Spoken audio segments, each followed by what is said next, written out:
Shaun, you've launched the EFL Futures initiative this afternoon. What was the thought process behind coming up with something like this?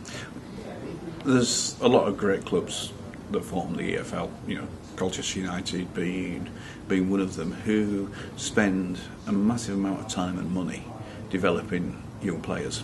And what we were able to create through this initiative was a reward for those clubs that are actually providing first team opportunities for young England under 21 players. It's also about not just financial reward, but about recognition for those clubs and for people outside the local area to be able to recognise those clubs that are really doing a good job in this area. So we'll see that in the weeks and months to come, and hopefully the EFL Futures logo and branding will become synonymous with young players created for the first team through the academies, and we hope that the profile helps build on the tremendous work that these academies do. And obviously there's also a financial incentive for each club to do it.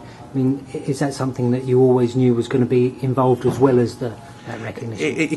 There's a financial recognition because we were able to distribute money via that means to our particular clubs and peg it to what we think is this important initiative. But you've heard us say earlier that the players are going to have to be good enough first and foremost, and if you get one, you'll get rewarded for giving them that opportunity. I don't suspect the money that clubs will make will change the world, but what it will do is make a difference. But I think the key issue for clubs is all about that recognition for the work.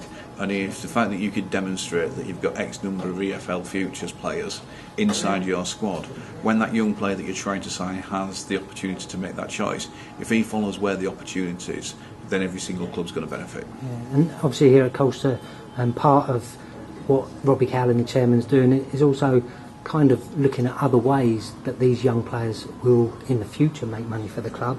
And the likes of John Stones and Dele Alli have done that for EFL clubs. Absolutely.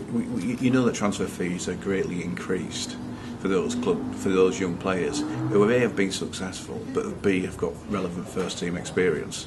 So every club's got an incentive to give them first team experience.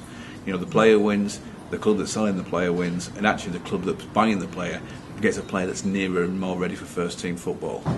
The England national team benefits as well. There's not many situations you can create where everybody wins. This is one of them.